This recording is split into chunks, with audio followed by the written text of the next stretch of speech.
You deal with this day in and day out and day in and day out, but you don't ever become numb to these kind of things when it affects family. You don't become numb when it affects the people that you work with. A deputy coroner is dead after he allegedly opened fire on a man in a domestic-related incident. Also out of the Palmetto State, a disabled man was found unresponsive in his non-operating medical bed filled with maggots and roaches. His mother and sister are charged in his death. And how's this for girl power? A new American doll encourages STEM careers. Truth and Lies, the Tanya Harding story, airs tonight at 9. Then stay up late with us for the news at 11. From Maine and Gervais, I'm Kimberlei Davis. Thank you for joining me. I hope that you're well. Here are your trending headlines for Thursday, January 11th.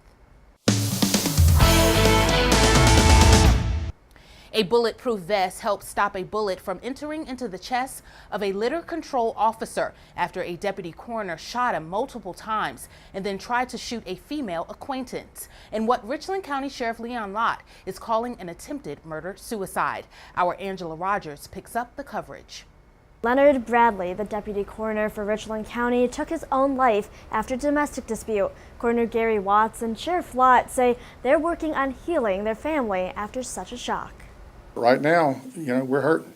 Deputies say a litter control officer was on his route in Hopkins. Sheriff Lott says he was in uniform and in his county-issued car when he stopped by to visit a female acquaintance. Sheriff Lott says that's when Bradley drove up, had an argument with the two, and then started shooting. You deal with this day in and day out and day in and day out, but you don't ever become numb to these kind of things when it affects family. You don't become numb when it affects the people that you work with. Officials believe Bradley shot at the officer multiple times, hitting him in his bulletproof vest, the arm, and his gun so he couldn't shoot back.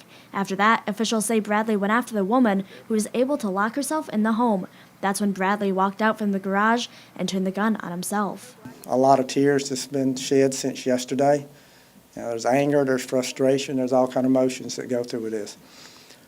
Those that work at the coroner's office are going to be going through counseling. We're assisting them on that. Both Sheriff Lott and Coroner Gary Watts say they never expected anything like this to happen to someone who once worked for the Columbia Police Department for more than 40 years, as well as the Sheriff's Department, someone they considered a very close friend. Shocked. I think all of us who knew him, very shocked and very sad, but also feeling very fortunate that we didn't have more people lose their lives.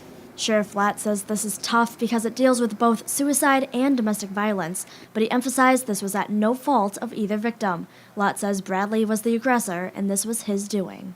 We're going to get through it, but, I wish people would understand if they hear something from somebody, if somebody starts acting a certain way or you see something, tell somebody. According to an arrest warrant, a man was found lying in fecal matter and with maggots. 2 women, his mother and sister, are charged in his death. 45-year-old Candy Sharon and her 20-year-old daughter, Tara Sharon, are charged with abuse of a vulnerable adult. The victim, 25-year-old Michael Sharon, tested positive for E. coli and suffered from muscular dystrophy. Officials say he required around-the-clock care. The women were his caretakers.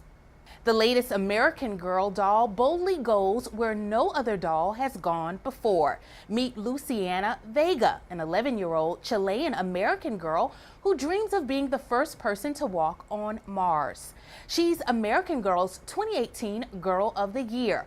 The doll and the first 2 books in her series debuted on New Year's Day. Though American Girl is known for its original line of historical dolls, books, and accessories, Luciana isn't a historical figure. Her story was created with modern girls between ages 6 and 12 in mind, or as NASA likes to call them, the Mars generation. Luciana is the first American Girl character created to encourage an interest for science, technology, engineering, and math, or STEM.